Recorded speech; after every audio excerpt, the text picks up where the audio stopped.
നമസ്കാരം. ഈ വാർത്താ ദിനത്തിലെ വാർത്തകൾ സമഗ്രമായി പ്രേക്ഷകരിലേക്ക് എത്തിക്കുന്ന വാർത്താ സന്ധ്യ ആരംഭിക്കുന്നു. ഞാൻ അനുജ. എല്ലാ പ്രേക്ഷകർക്കും വാർത്താ സന്ധ്യയിലേക്ക് സ്വാഗതം. ആദ്യ വാർത്ത: ഡോക്ടർ BR അംബേദ്കറുടെ പേരിൽ പാർലമെന്റിനകത്തും പുറത്തും ഭരണ പ്രതിപക്ഷ പോര്. പാർലമെന്റ് കവാടത്തിൽ ഇരുപക്ഷവും തമ്മിൽ കയ്യാങ്കളിയുണ്ടായി. കയ്യേറ്റം ചെയ്തെന്ന് ആരോപിച്ച് ഇരുഭാഗത്തെയും നേതാക്കൾ പോലീസിനെയും ലോക്സഭാ സ്പീക്കറെയും സമീപിച്ചു.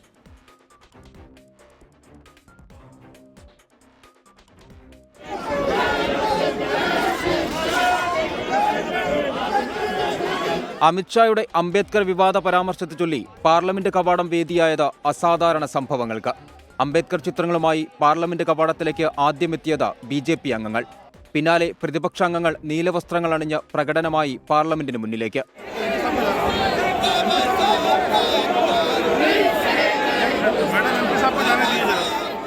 ഭരണ പ്രതിപക്ഷാംഗങ്ങൾ മുഖാമുഖം നിന്ന മുദ്രാവാക്യം വിളി. അംഗങ്ങൾ തമ്മിൽ ഉന്തും തള്ളും.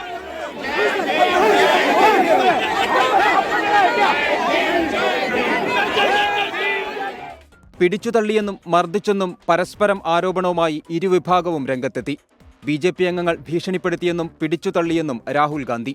രാഹുൽ ഗാന്ധി തള്ളിയിട്ട MP ദേഹത്തേക്ക് വീണ് തനിക്ക് പരിക്കേറ്റെന്ന ഒഡീഷയിൽ നിന്നുള്ള BJP MP പ്രതാപ് സാരംഗി. तो BJP के MP जो थे वो मुझे ऐसे रोकने की कोशिश कर रहे थे, धकेल रहे थे और मुझे धमका रहे थे, तो वो हुआ है। धमका मुक्की से हमें कुछ होता नहीं है, मगर ये एंट्रेंस है पार्लियामेंट और हमारा अधिकार है अंदर जाने का।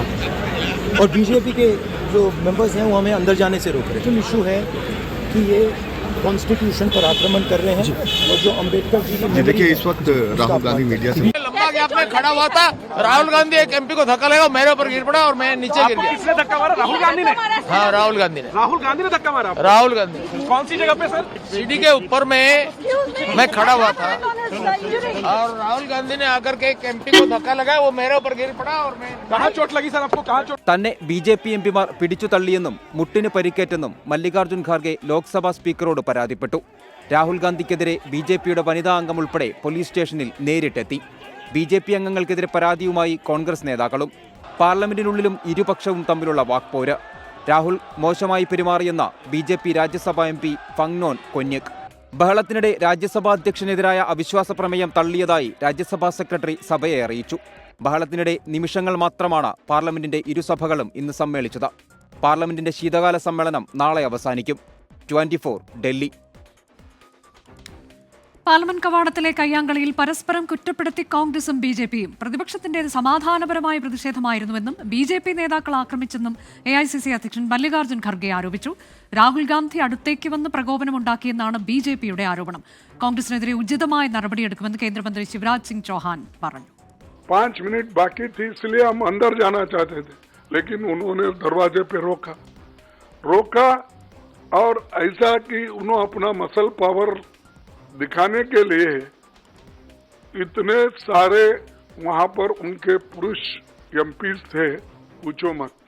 राहुल गांधी हमारे सांसदों के बीच में पहुंच गए और न केवल बीच में पहुंचे, उन्होंने ऐसा व्यवहार किया कोई कल्पना कर सकता है। धक्का मुक्की, गुंडागर्दी।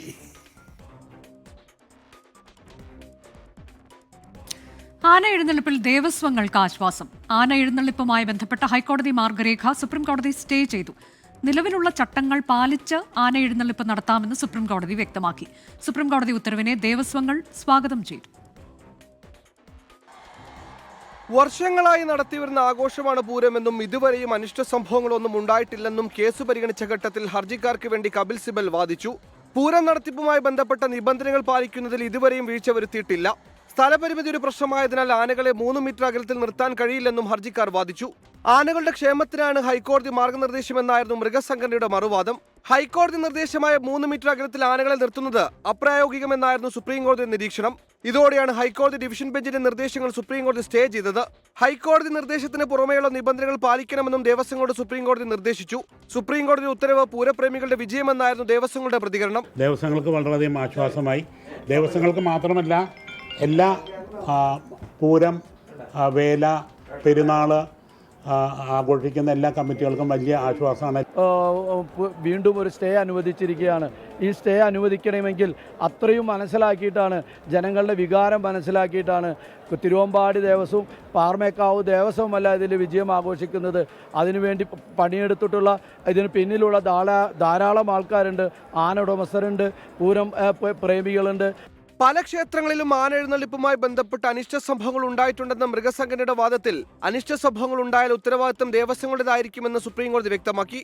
ദേവസ്വങ്ങളുടെ ഹർജിയിൽ കേന്ദ്ര സംസ്ഥാന സർക്കാരുകൾക്കും എതിർകക്ഷികൾക്കും നോട്ടീസ് നൽകി. 24 ഡൽഹി. ഇനി 24 ഇംപാക്റ്റിലേക്ക്. അനധികൃതമായി ക്ഷേമ പെൻഷൻ കൈപ്പറ്റിയ സർക്കാർ ജീവനക്കാർക്കെതിരെ അച്ചടക്ക നടപടി തുടങ്ങി. കൃഷിവകുപ്പിലെ മണ്ണ് സംരക്ഷണ വിഭാഗത്തിലെ 6 ഉദ്യോഗസ്ഥരെയാണ് ആദ്യഘട്ട നടപടിയിൽ സസ്പെൻഡ് ചെയ്തത്. കൈപ്പറ്റിയ തുക പലിശ സഹിതം തിരിച്ചടയ്ക്കാനാണ് സസ്പെൻഷൻ ഉത്തരവിലെ നിർദ്ദേശം. 24 ഇംപാക്ട്. ക്ഷേമ പെൻഷനുകൾ കൈപ്പറ്റിയ സർക്കാർ ജീവനക്കാരുടെ പട്ടിക ധനവകുപ്പ് അതാത് വകുപ്പുകൾക്ക് കൈമാറിയിരുന്നു. വകുപ്പ് തലത്തിലാണ് അച്ചടക്ക നടപടികൾ ആരംഭിച്ചത്.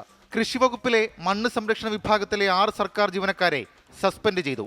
Grade 2 attender Sajida AK, work superintendent Naseed Mubarak, part time സ്വീപ്പർമാരായ Bhargavi P, Leela K, Rajani J, Sheejakumari G എന്നിവരെയാണ് സസ്പെൻഡ് ചെയ്തത്.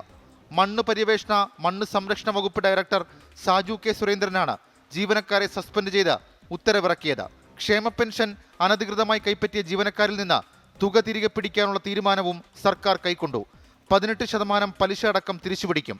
നിലവിൽ കൃഷിവകുപ്പിൽ മാത്രമാണ് നടപടിയെടുത്തത്.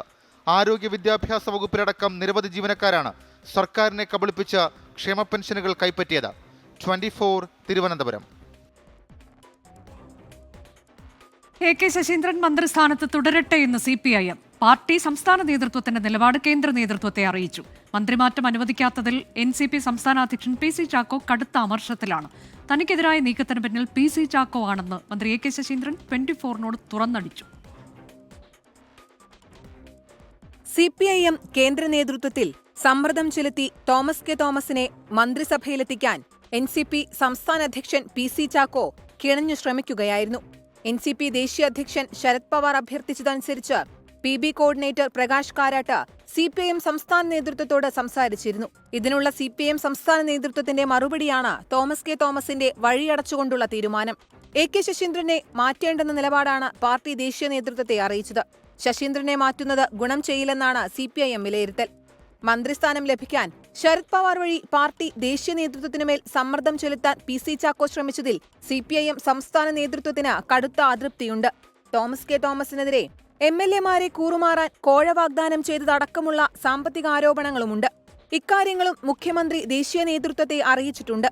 തോമസ് കെ തോമസിനെ മന്ത്രിയാക്കാനുള്ള നീക്കം പൊളിഞ്ഞതോടെ NCP സംസ്ഥാന അധ്യക്ഷൻ PC ചാക്കോ കടുത്ത പ്രതിരോധത്തിലാണ്. പാർട്ടിയിൽ മന്ത്രിയെ സ്വന്തമായി തീരുമാനിക്കാൻ പോലും കഴിയാത്ത അവസ്ഥയാണ്. ഈ അപമാനകരമായ സ്ഥിതിയിൽ സംസ്ഥാന അധ്യക്ഷ സ്ഥാനത്ത് ഇരിക്കാൻ താൽപര്യമില്ലെന്നും ചാക്കോ സഹപ്രവർത്തകരെ അറിയിച്ചു. എന്നാൽ മന്ത്രിമാറ്റത്തിൽ ചാക്കോയെ വിമർശിച്ച് AK ശശീന്ദ്രൻ രംഗത്ത് വന്നു. 5 വർഷത്തിനിടയിൽ മന്ത്രിയെ മാറ്റുന്ന പ്രശ്നമേയില്ല എന്ന് കേരളീയ സമൂഹത്തോട് ഇടയ്ക്കിടെ ഓർമ്മിപ്പിച്ചുകൊണ്ടിരുന്നത് ശ്രീ PC ചാക്കോ ആയിരുന്നു. അദ്ദേഹത്തിന് ആ നിലപാടിൽ നിന്നും തോമസ് കെ തോമസിനൊരു അവസരം കൊടുക്കണമെന്ന് നിലപാടിലേക്ക് അദ്ദേഹം എത്തി. യഥാർത്ഥത്തിൽ മന്ത്രിക്കെതിരെയുള്ളൊരു കുറ്റപത്രം തയ്യാറാക്കുന്ന യോഗമായി മാറിപ്പോയോ എന്ന് പലർക്കും സംശയമുണ്ടാക്കത്തക്ക വിധത്തിലാണ് അത് പറഞ്ഞത്. മന്ത്രിമാറ്റം നടന്നില്ലെങ്കിൽ പ്രതിഷേധ സൂചകമായി AK ശശീന്ദ്രനെ മന്ത്രിസ്ഥാനത്ത് നിന്ന് പിൻവലിക്കാൻ PC ചാക്കോ വിഭാഗം ആലോചിക്കുന്നുണ്ട്. ഇതിനായി ശരത് പവാറിന്റെ അനുമതിക്കായി കാത്തിരിക്കുകയാണ്. 24 തിരുവനന്തപുരം. ഇപ്പോൾ വരുന്നൊരു പ്രധാനപ്പെട്ട വാർത്തയിലേക്ക്. വണ്ടിപ്പെരിയാർ പോക്സോ കേസിൽ കോടതി വെറുതെ വിട്ട അർജുൻ കീഴടങ്ങണമെന്ന് ഹൈക്കോടതി. 10 ദിവസത്തിനകം കട്ടപ്പന പോക്സോ കോടതിയിൽ കീഴടങ്ങാനാണ് ഡിവിഷൻ ബെഞ്ചിന്റെ നിർദ്ദേശം. കീഴടങ്ങിയില്ലെങ്കിൽ ജാമ്യമില്ലാ വാറണ്ട് പുറപ്പെടുവിക്കണമെന്നും ഹൈക്കോടതി നിർദ്ദേശിച്ചിട്ടുണ്ട്. ശ്രീകാന്ത് വിശദാംശങ്ങളുമായി. ശ്രീകാന്ത്, അപൂർവമായൊരു നടപടിയല്ലേ ഇത്? എന്തുകൊണ്ട്? അനുജ, നേരത്തെ ഇയാളെ കോടതി വെറുതെ വിട്ടതാണ്. ഹൈക്കോടതി വെറുതെ വിട്ടതാണ്. ഇതിന് ശേഷം ഇതിന്മേൽ അപ്പീൽ കോടതിയിലേക്ക് വന്നു, ഹൈക്കോടതിയിലേക്ക് വന്നു. ആ അപ്പീലിന്മേൽ കോടതി ഇയാൾക്ക് നോട്ടീസ് അയച്ചിട്ടും അത് മറുപടി നൽകുന്നതിന് ഈ അർജുൻ തയ്യാറായില്ല എന്നുള്ളതാണ് വസ്തുത. സാധാരണ അങ്ങനെ ആ നോട്ടീസ് പോകുമ്പോൾ കീഴ്ക്കോടതിയിൽ പോയി അപ്പീൽ അത് ജാമ്യം എക്സിക്യൂട്ട് ചെയ്ത് ശേഷം അതിന് മറുപടി നൽകണം. വാദമടക്കമുള്ള നടപടികളിലേക്ക് കാര്യങ്ങൾ കൊണ്ടെത്തിക്കുകയും വേണം. പക്ഷേ അതുണ്ടായില്ല എന്നുള്ളതാണ് ഏറ്റവും പ്രധാനപ്പെട്ട കാര്യം. ഈ പ്രതി ഇനി നാട് വിടുമോ, രാജ്യം വിട്ടു പോകാനുള്ള സാധ്യതയുണ്ടോ എന്ന സംശയം കോടതിക്കുണ്ട്, ഹൈക്കോടതിക്കുണ്ട്. അതിനാൽ തന്നെ എത്രയും വേഗം ഇയാൾ കീഴ്ക്കോടതി മുൻപാകെ ഹാജരായി ബോണ്ട് എക്സിക്യൂട്ട് ചെയ്യണം എന്നുള്ളതാണ് പറഞ്ഞിരിക്കുന്നത്. അവിടെ നിന്നും ഈ 10 ദിവസത്തിനകം കട്ടപ്പന പോക്സോ കോടതിയിൽ കീഴടങ്ങണം. അർജുൻ കീഴടങ്ങിയില്ലെങ്കിൽ ജാമ്യമില്ലാ വാറണ്ട് പുറപ്പെടുവിക്കാനാണ് കട്ടപ്പന പോക്സോ കോടതിക്ക് നിർദ്ദേശം നൽകിയിട്ടുള്ളത്. ബോണ്ട് നൽകിയാൽ അർജുനെ വിട്ടയക്കാമെന്നും കോടതി ഇപ്പോൾ പറയുകയും ചെയ്യുന്നുണ്ട്. കുറ്റവിമുക്തനാക്കപ്പെട്ടയാളോട് കീഴടങ്ങാൻ നിർദ്ദേശിക്കുന്നത് അപൂർവമായ നടപടിയാണ്. ശരി, അപൂർവമായൊരു നടപടി കോടതിയുടെ ഭാഗത്തുനിന്നുണ്ടാകുന്നു. വണ്ടിപ്പെരിയാർ പോക്സോ കേസിൽ കോടതി വെറുതെ വിട്ട അർജുൻ കീഴടങ്ങണം എന്നുള്ളതാണ് കോടതിയുടെ നിർദ്ദേശം. 10 ദിവസത്തിനകം കട്ടപ്പന പോക്സോ കോടതിയിൽ കീഴടങ്ങാനാണ് ഹൈക്കോടതി ഡിവിഷൻ ബെഞ്ച് നിർദ്ദേശം നൽകിയത്. സംസ്ഥാനത്ത് വാഹനാപകടത്തിൽ 2 മരണം. ആലപ്പുഴ ചേർത്തലയിൽ കാറും മിനി ബസും കൂട്ടിയിടിച്ച് കാർ യാത്രക്കാരിയായ വീട്ടമ്മ മരിച്ചു. എരമല്ലൂർ സ്വദേശിനി അംബികയാണ് മരിച്ചത്. എറണാകുളം കാക്കനാട് ഹിറ്റാച്ചി ദേഹത്ത് കയറി ടിപ്പർ ലോറി ഡ്രൈവർക്ക് ദാരുണാന്ത്യം. ആലുവ സ്വദേശി അഹമ്മദ് നൂറാണ് മരിച്ചത്. മെട്രോയുടെ നിർമ്മാണ സ്ഥലത്ത് വെച്ച് ഹിറ്റാച്ചി പിന്നോട്ടെടുത്തപ്പോഴായിരുന്നു അപകടം.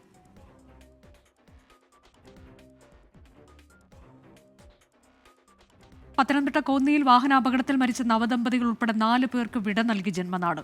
20 ദിവസം മുൻപ് നിഖിലിന്റെയും അനുവിന്റെയും വിവാഹത്തിന് വേദിയായ പൂങ്കാവ് സെയിന്റ് മേരീസ് പള്ളി ഇന്ന് 4 പേരുടെയും അന്ത്യശുശ്രൂഷകൾക്കാണ് സാക്ഷ്യം വഹിച്ചത്. ഒരേ കല്ലറയിലാണ് നിഖിലിനും അനുവിനും അന്ത്യവിശ്രമം ഒരുക്കിയത്.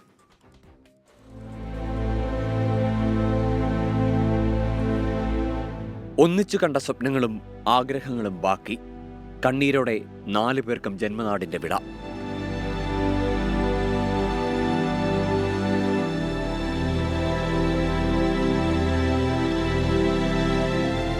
കോന്നി മല്ലശ്ശേരി സ്വദേശികളായ നിഖിൽ ഈപ്പൻ, ഭാര്യ അനു, അനുവിന്റെ പിതാവ് ബിജു ജോർജ്, നിഖിലിന്റെ പിതാവ് ഈപ്പൻ മത്തായി എന്നിവർക്കാണ് ഞായറാഴ്ച പുലർച്ചെയുണ്ടായ അപകടത്തിൽ ജീവൻ നഷ്ടമായത്. പൂങ്കാവ് സെയിന്റ് മേരീസ് മലങ്കര കത്തോലിക്ക പള്ളിയിലായിരുന്നു സംസ്കാര ചടങ്ങുകൾ.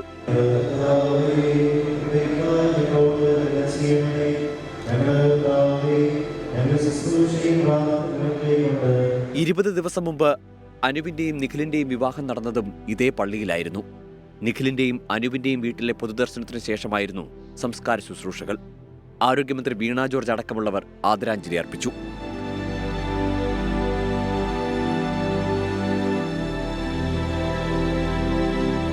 മലേഷ്യയിലെ മധുവിധു കഴിഞ്ഞെത്തിയ അനുവിനെയും നിഖിലിനെയും ഇരുവരുടെയും പിതാക്കന്മാർ കൂട്ടിക്കൊണ്ടുവരുമ്പോഴായിരുന്നു അപകടം. സഞ്ജയ് ഇക്ബാലിനൊപ്പം ശ്രീജിത് ശ്രീകുമാരൻ, 24 പത്തനംതിട്ട. കൊച്ചി വെണ്ണലയിൽ അമ്മയുടെ മൃതദേഹം ആരും അറിയാതെ മകൻ കുഴിച്ചിട്ട സംഭവത്തിൽ അസ്വാഭാവികതയില്ലെന്ന് പോലീസ്. മരണശേഷമാണ് മൃതദേഹം കുഴിച്ചിട്ടതെന്നാണ് പോസ്റ്റ്മോർട്ടം റിപ്പോർട്ട്. അതേസമയം മൃതദേഹത്തെ അപമാനിച്ചതിന് കേസെടുക്കും. ശ്രീകാന്ത് വിവരങ്ങളുമായി. ശ്രീകാന്ത്, ഈ വാർത്ത പുറം ലോകത്തെ അറിയിച്ചത് 24 ആണ്. അപ്പോൾ പോലീസിന് സംശയമുണ്ടായിരുന്നു, പക്ഷേ സ്വാഭാവിക മരണം എന്ന് പോസ്റ്റ്മോർട്ടം റിപ്പോർട്ട് വന്നിരിക്കുന്നു. മറ്റു വിവരങ്ങൾ എന്തൊക്കെ? ഇന്ന് പുലർച്ചെ ഏതാണ്ട് ഒരു 4-4:30 കൂടിയാണ് ഇയാൾ വീട്ടുമുറ്റത്ത് അമ്മയുടെ മൃതദേഹം കുഴിച്ചിട്ടത്. ഇയാൾ പോലീസിനോടും ഇത് നാട്ടുകാർ കണ്ടു, തുടർന്ന് പോലീസിനെ അറിയിച്ചു. പിന്നാലെ പാലാരിവട്ടം പോലീസ് എത്തി. ഇയാളെ ചോദ്യം ചെയ്ത് കസ്റ്റഡിയിലെടുത്ത് ചോദ്യം ചെയ്തു. അപ്പോൾ പറഞ്ഞത് അമ്മ മരിച്ചു കിടക്കുകയായിരുന്നു, അപ്പോൾ താൻ എടുത്ത് കുഴിച്ചിട്ടു എന്നാണ് പറഞ്ഞത്.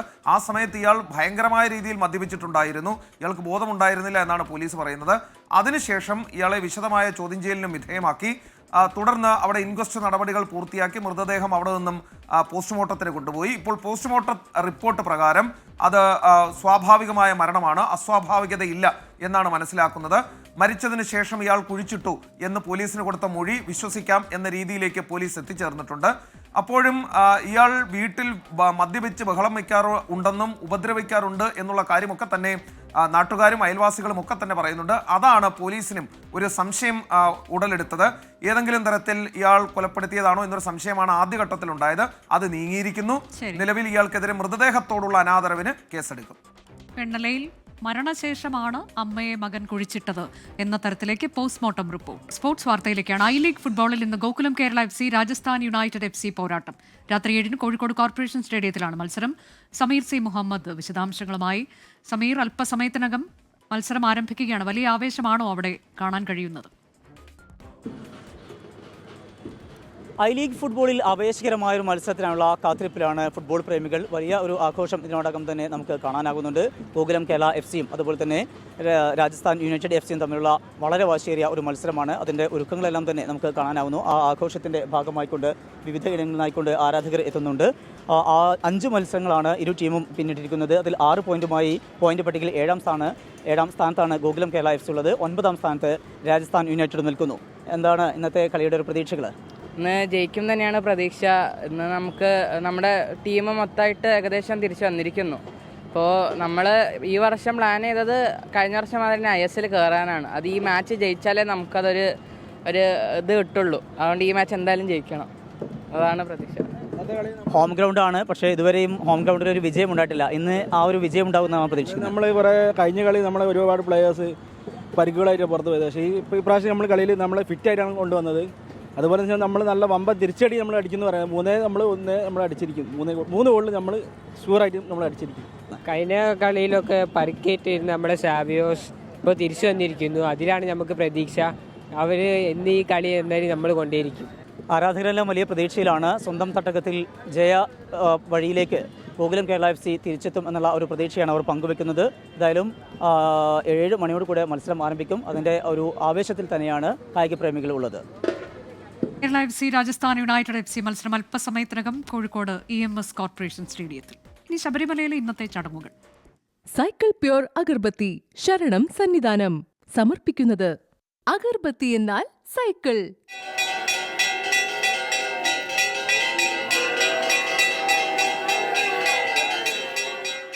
BLM housing cooperative society limited ശബരിമലയിലെ ചടങ്ങുകൾ സമർപ്പിക്കുന്നത് Bharat Lajna multi state housing cooperative society limited.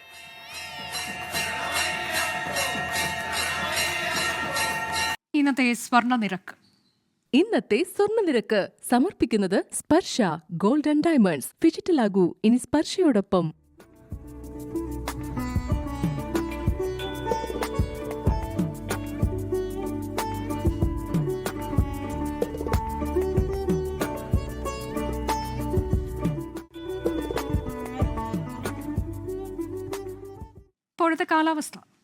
ഇപ്പോഴത്തെ കാലാവസ്ഥ സമർപ്പിക്കുന്നത് Berger paints 100 years of trust.